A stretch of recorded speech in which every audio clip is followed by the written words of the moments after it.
this agreement operates, if there is any obligation of the authority or the city under this agreement, both of those entities are liable for and jointly responsible for those liabilities. I do want to note, though, that there's a limitation that's been put into this document where the concessionaire understands the limitations of the authority's right to fulfill an indemnity or any type of liability obligation based on the fact that it will not have the assets it has at this time. That was negotiated by your solicitor.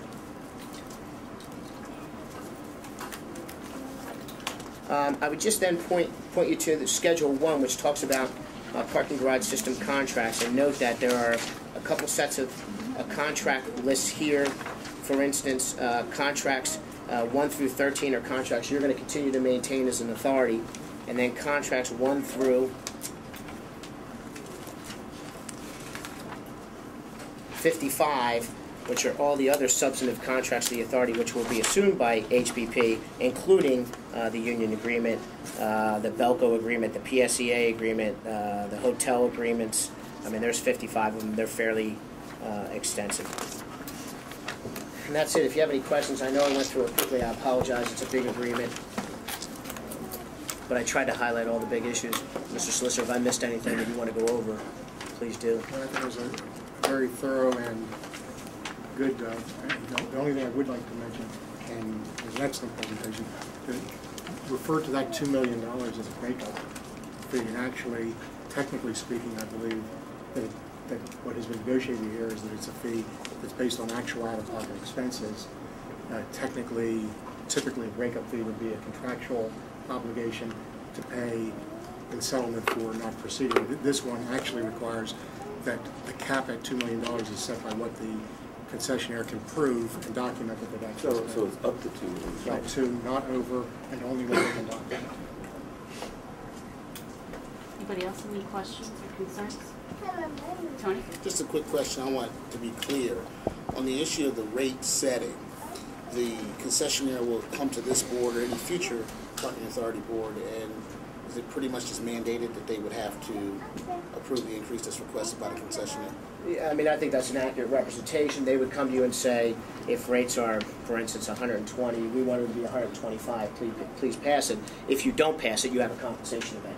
So then they're going to say, well, $5 times every space, and they're going to say, this is what you owe us for failing to do it. So, you know, it does become sort of an administrative action by you to go forward.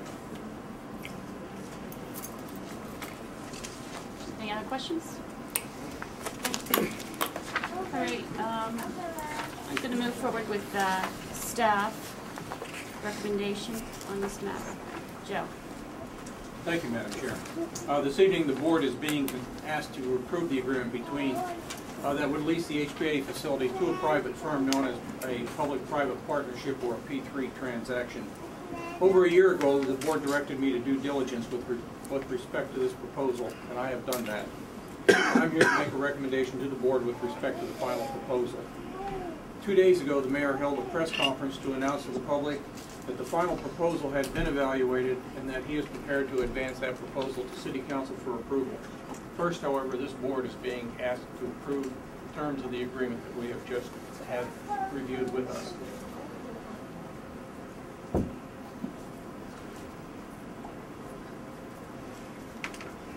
All HPA management employees have been offered positions with the new operator, and all bargaining unit employees will be assumed into the operation by the new parking operator, who has agreed to assume the AFME contract intact. Final settlement on that contract has not been reached at this point, but after due consideration of all the factors, I'm confident that both the union representatives and the authority will come to a mutual agreement on that contract. There is a financial risk to HPA, as the solicitor has just advised, and that's involved with the failure of negotiations. But again, I'm confident that with the due diligence that has been done, with the negotiations that have been taking place, that the board could vote on this, could approve this agreement without placing the authority and the city in financial jeopardy.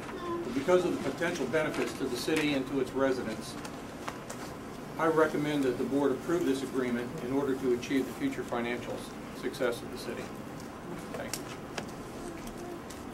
Any board members have any questions? I don't have any questions. Okay. Comments? Just a couple quick observations. Okay. First of all, I'd like to thank the mayor for coming and doing that presentation. It was very helpful, and thank you, Andy. We did have some nice, good one-on-ones with our solicitor. That was helpful. And I'm glad that Joe made his recommendation. Joe left in his recommendation. But I just, before I get into talking about that recommendation, I would also like the folks in this room to know, particularly the employees, that I spent 8 years on city council working with the mayor. I moved before that, and I've served on this board since I think he appointed me in 2001. I served at his pleasure, and it's been a pleasure for me. I'm not so sure after today if it would be a pleasure for him. But I want you all to know from me that I don't think there's a person in this city who has been a stronger advocate for working families. Anyone who's been a bigger champion for economic development in this city. So naturally, when this proposal was brought forward and the mayor showed a great interest in it, we became interested in it as well.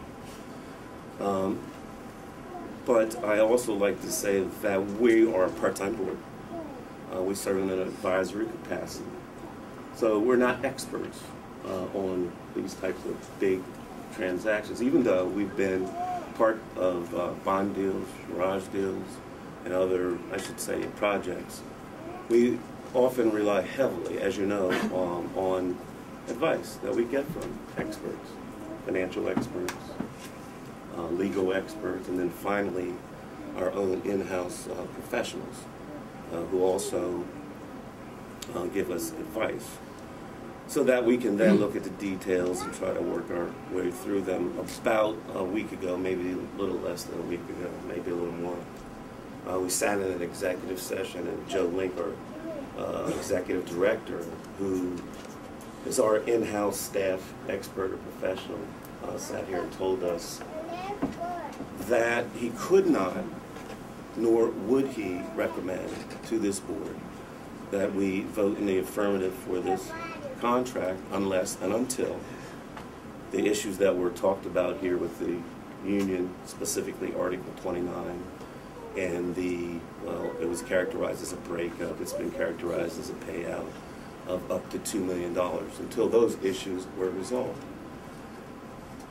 would not, could not make that recommendation. We're here a little more than a week later, and is now recommending, and to my knowledge, the union issue has not been resolved.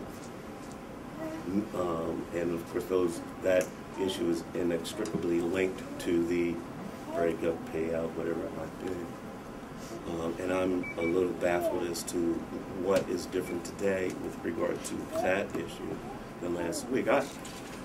And I would also like to say that I'm not a person who thinks that, contrary to rumor and innuendo, there's been a lot of it. That happens along big projects and in politics. I'm not opposed to this. What policymaker would be opposed to paying off the city debt, reducing property taxes, adding police, and reducing all of the parking lot, all the parking debt for us, or most of it, or vice versa with the city?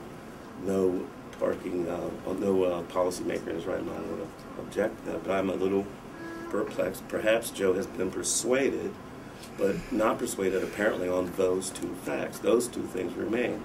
When we sat in that meeting, a couple other board members commented that they sort of thought like asking us to vote for this without resolving those things was putting the cart before the horse, someone said.